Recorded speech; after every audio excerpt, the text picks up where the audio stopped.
हाय। Movie शुरू होती है और हम जिंगमिंग नाम के एक लड़के को देखते हैं जो एक मैजिकल स्पेल की प्रैक्टिस कर रहा था, जो कि एक प्रोटेक्शन स्पेल था। और ये स्पेल एक पावरफुल यिंग यांग मास्टर बनने के लिए काफी जरूरी था, लेकिन जिंग इस स्पेल को ठीक से प्रैक्टिस नहीं कर पाता। तभी उसके मास्टर उसे कहते हैं कि क्या तुम्हारे जीवन में ऐसा कोई है जिसे तुम प्रोटेक्ट करना चाहते हो, तो उसकी छवि अपने मन में देखो और तब इस स्पेल को प्रैक्टिस करो। इस स्पेल को प्रैक्टिस करते करते जिंग बड़ा हो जाता है, लेकिन अभी तक उस स्पेल को वो मास्टर नहीं कर पाया है। जिंग अपने मास्टर से कहता है हमें इस प्रोटेक्शन स्पेल के बजाय टेलीपोर्टेशन स्पेल पे काम करना चाहिए, क्योंकि वो उसमें अच्छा था। लेकिन मास्टर उसकी रिक्वेस्ट रिजेक्ट करते हुए कहते हैं किसी भी खतरनाक दुश्मन को हराने के लिए टेलीपोर्टेशन स्पेल काफी नहीं है, और इसके अलावा एक यिंग यांग मास्टर बनने के लिए उसका प्रोटेक्शन स्पेल सीखना बहुत जरूरी है। वो दोनों ये बातें कर ही रहे होते हैं कि तभी वहाँ इनकी प्रोटेक्शन वॉइड टूटने लगती है और वहाँ पे इनके दुश्मन का एक शैतानी सांप का साया आता है।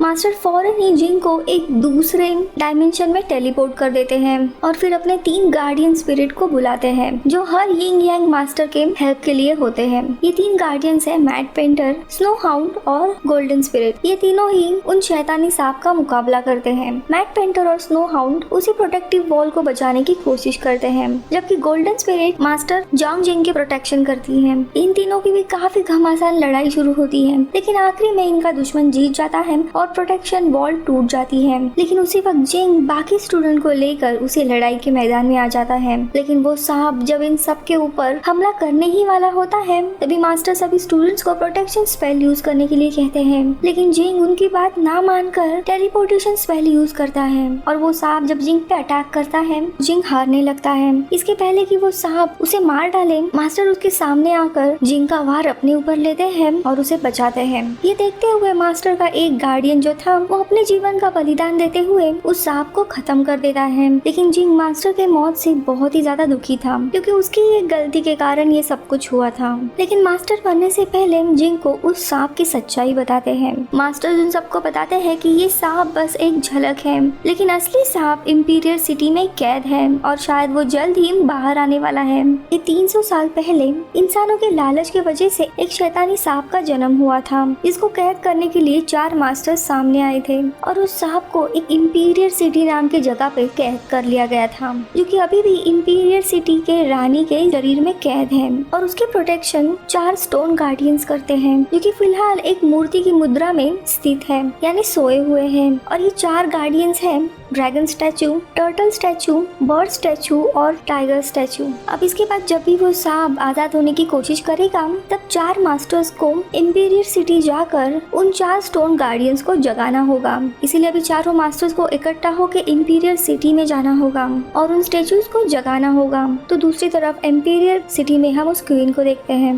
जो शैतानी सांप आने की खबर से काफी परेशान थी। तो हम जिंग को देखते हैं जो अभी इंपीरियर सिटी में आ गया था। तभी जिंग की नजर एक आदमी पे जाती है जो शहर के गेट के ऊपर खड़े होकर एक बांसुरी बजा रहा था। दरअसल ये आदमी और कोई नहीं बल्कि एक मास्टर था जिसका नाम बूया था। तभी वहाँ पे उन्हें एक और धुन सुनाई देती है और वो दोनों उसका पीछा करते हैं और देखते हैं कि ये मधुर संगीत और कोई नहीं बल्कि एक डीमन बजा रहा था। बूया उसे पूछता है कि तुम्हारी हिम्मत कैसे हुई हमारे राजा की बांसुरी चुराने की। तो डीमन कहता है जब मेरी प्रेमिका जिंदा थी तो वो महल में गाना गाती थी और वो अक्सर इसी धुन को बजाती थी। मुझे बस उसकी याद में ये धुन सुननी थी।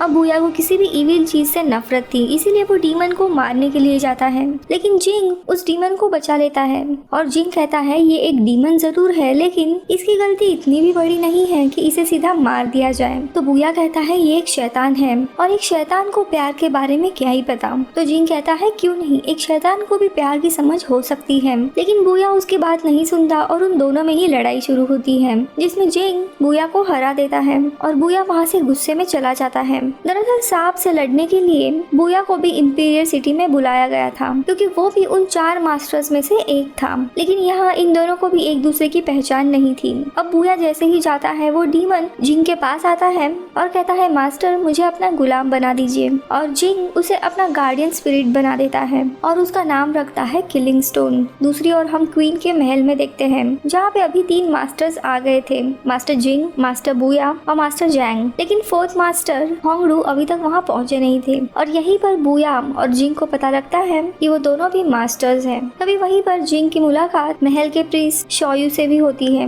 जो कि रानी का बॉडीगार्ड भी है। शोयू उन सबको बताते हैं कि गार्डियन स्टोन्स को जगाने के लिए रिचुअल्स कल परफॉर्म करेंगे, इसलिए आज वो लोग आराम करने के लिए जल्दी सो जाएं। जिंग यहाँ पे एक बात नोटिस करता है, शोयू की शक्ल कई हद तक उसके पुराने मास्टर जोंग जुंग से मिलती है। अब अगले दिन रिचुअल शुरू करने से पहले हम प्रिंसेस यांग पिंग को देखते हैं। तभी उन्हें ये खबर मिलती है उनके जो फोर्थ मास्टर थे होंगरू, उनको सफर के दौरान ही किसी ने मार दिया है। अब इस बात के बारे में डिस्कस करने के लिए ये लोग उनके मेन रानी के पास जाते हैं। मेन रानी हमेशा पर्दे के पीछे से ही लोगों से बात करती थी। उन्हें जब होंगरू के मौत के बारे में पता चलता है तब काफी हैरान होती है, क्योंकि एक मास्टर को मारने की हिम्मत कोई भी नहीं करेगा, वो भी रिचुअल के पहले।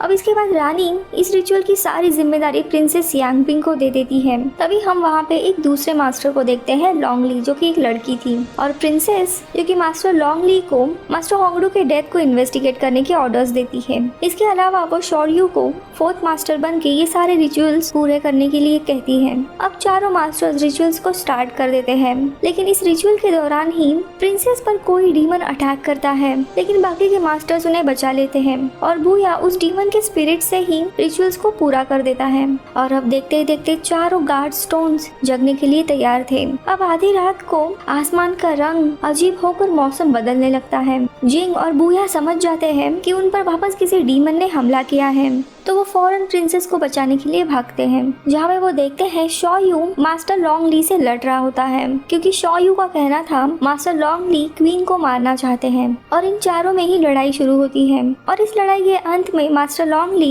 एक हेयर डीमन के हाथों मारी जाती है। लॉन्गली अपने आखिरी पलों में रानी के बारे में एक सच्चाई बताने की कोशिश करती है, लेकिन वो कुछ समझ नहीं पाता। अब अगले दिन बूया और जिंग दोनों भी एक साथ मिलते हैं और जो भी घटनाएं हो रही है उसके बारे में बात करते हैं। बूया कहता है कि उसे शोयू के ऊपर शक है, जबकि जिंगमिंग कहता है कि उसे रानी पर ही शक है। अब यहाँ पे वापस दोनों के मतभेद होते हैं और दोनों भी अपनी अपनी इन्वेस्टिगेशन करने के लिए चले जाते हैं। जिंग जब अपने रूम में जाता है तब देखता है प्रिंसेस उसी के कमरे में है और उसके क्लान की एक खास तलवार चुराने की कोशिश कर रही है, और इसी तलवार से उस सांप को मारा जा सकता है।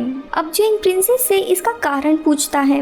अब आगे वो कुछ बता पाए तभी वापस हेयर डीमन आती है और प्रिंसेस के ऊपर हमला करती है। तभी हेयर डीमन जिंग को बताती है कि वो काफी समय से इस दिन का इंतजार कर रही थी, और उसे जिंग को रानी की एक तस्वीर भी मिलती है जो कि बिल्कुल प्रिंसेस से ही मिल रही थी। अब इससे जिंग सारी बातें समझ जाता है। अब वो फौरन बूया के पास जाता है, जो कि शोयू से इन्वेस्टिगेट करने के लिए गया था। जिंगमिंग देखता है बूया जमीन पे बेहोश पड़ा हुआ है, इसीलिए जिंग उसे बचाता है और शोयू वहाँ से भाग जाता है। दोनों भी बाहर आते हैं और तभी हम देखते हैं प्रिंसेस और शोयू बाहर से गुजर रहे थे। बूया प्रिंसेस से पूछता है कि तुम दोनों ने अपने ही रानी को धोखा क्यों दिया, उसे मारने की कोशिश क्यों कर रहे हो। तभी जिंग उसे बताता है कि ये कोई प्रिंसेस नहीं, यही रानी है, और जो रानी पर्दे के पीछे बैठी हुई थी वो दरअसल रानी का ही स्टैचू था जिसे शोयू कंट्रोल करता था। और यहाँ पे मूवी की काफी सारी चीजें रिवील होने लगती है। काफी सालों पहले उस सांप ने इंपीरियल सिटी पे जब हमला किया था तो उन 4 मास्टर्स ने उन सांप को हरा दिया था, जबकि क्वीन यांगपिन ने उस सांप को अपने शरीर में कैद कर लिया था, जिसके कारण वो इमॉर्टल हो गई और उनकी उम्र उस वक्त के बाद से नहीं बढ़ी। लेकिन प्रिंसेस को उस सांप को कैद रखने के लिए खुद को इंपीरियल सिटी में ही कैद रखना पड़ा और वो कभी भी अपने महल से बाहर नहीं जा सकती थी। समय बीतता गया और एक ही जगह पे रहने के कारण क्वीन को जीने में कोई भी इंटरेस्ट नहीं रहा और देखते ही देखते डिप्रेस और उदास रहने लगी। लेकिन फिर एक दिन महल में मास्टर जोंगजिंग आए, जिनको हमने मूवी के स्टार्टिंग में देखा था, और क्वीन को उनसे प्यार हो गया। लेकिन मास्टर हमेशा के लिए इंपीरियल सिटी में नहीं रह सकते थे, इसीलिए उन्हें वहाँ से जाना पड़ा। लेकिन प्रिंसेस उनके जाने से वापस उदास न हो जाए, इसीलिए उन्होंने एक गार्डियन एंजल बनाया जो कि बिल्कुल उनके तरह दिखता था, और ये गार्डियन एंजल और कोई नहीं बल्कि शोयू था, यानी उनका बॉडीगार्ड। लेकिन क्वीन इस बात से अनजान थी कि ये मास्टर नहीं बल्कि उनका बहरूपिया है। लेकिन इसके कुछ सालों के बाद शोयू खुद अपने बारे में सोचने लगा और उसे भी अब इमॉर्टल बनना था, जिसके लिए वो कोई भी कीमत चुकाने के लिए तैयार था। और क्वीन भी उसके प्यार में इतनी पागल थी कि उसका साथ देने के लिए तैयार होती है, जिसके लिए क्वीन को उसके शरीर में जो सांप है उसे जन्म देना पड़ता है, और उसके बाद शोयू को उसे अपने शरीर में कैद करना होगा जिससे वो इमॉर्टल बन सकता है। अब ये सारी सच्चाई जानने के बाद जिंग और बूया शोयू पर हमला करते हैं, लेकिन शोयू उन दोनों के ऊपर भी टेलीपोर्टेशन स्पेल यूज करता है। लेकिन जिंग की टेलीपोर्टेशन स्किल्स काफी अच्छी थी, इसीलिए वो बच जाता है। इसी बीच में क्वीन ने वो प्रोसेस शुरू कर दी थी सांप को अपने शरीर से निकालने के लिए, और देखते ही देखते वो सांप उसके शरीर से निकल जाता है। यानी कि अब क्वीन एक नॉर्मल इंसान की तरह थी। सांप के बाहर आते ही शोयू उसे अपने शरीर में कैद कर लेता है, जिससे वो अब इमॉर्टल बन गया था और देखते ही देखते वो एक बहुत ही बड़े सांप में बदलने लगता है। जिसके बाद क्वीन खुद और शोयू जो सांप बना था वो इंपीरियल सिटी को ही तबाह करने के लिए निकल जाते हैं।